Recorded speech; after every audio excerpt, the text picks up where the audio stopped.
Queen Elizabeth marks historic 70 years on the throne in a quiet way. The Queen became the longest ruling monarch in UK history in September 2015. Sunday marks 70 years since the death of King George VI and the start of Queen Elizabeth's historic reign. The monarch, 95, quietly marked the occasion at her Sandringham estate in Norfolk, about 110 miles north of London.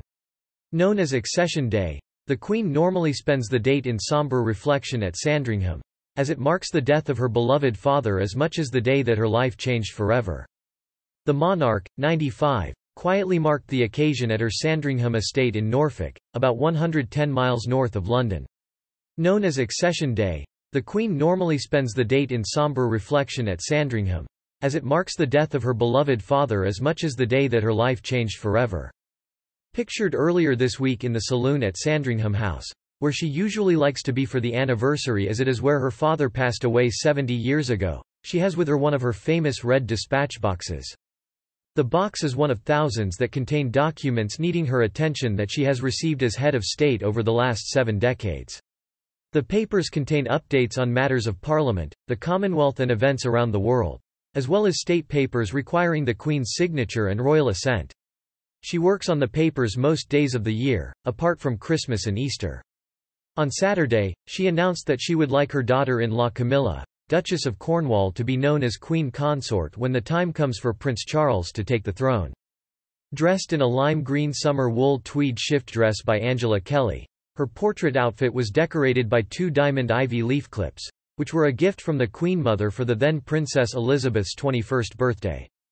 And poignantly, the photo beside her on the desk is of Father King George VI at Buckingham Palace in 1948, 4 years before his death in 1952.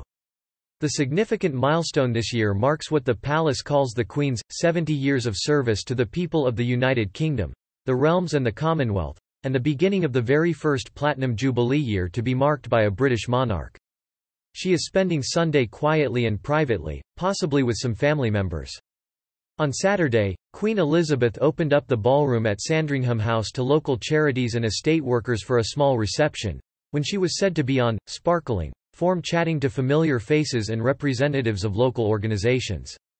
The Queen typically stays at her estate in Norfolk starting in late December, when the royal family comes together to celebrate Christmas. However, the Queen decided to spend the holiday at Windsor Castle accompanied by Prince Charles and Camilla, Duchess of Cornwall, amid the rise in COVID-19 cases in the UK. A weekend of festivities to celebrate the Queen's Platinum Jubilee is planned for June. Beginning on June 2, events will include Trooping the Colour, the annual public festivities for the Queen's birthday, the lighting of Platinum Jubilee beacons, a service of Thanksgiving at St Paul's Cathedral, the Derby at Epsom Downs, a live concert called Platinum Party at the Palace, the Big Jubilee Lunch and the Platinum Jubilee Pageant. Leading up to the weekend of events, members of the royal family will travel around the country to undertake a variety of engagements to mark the historic occasion.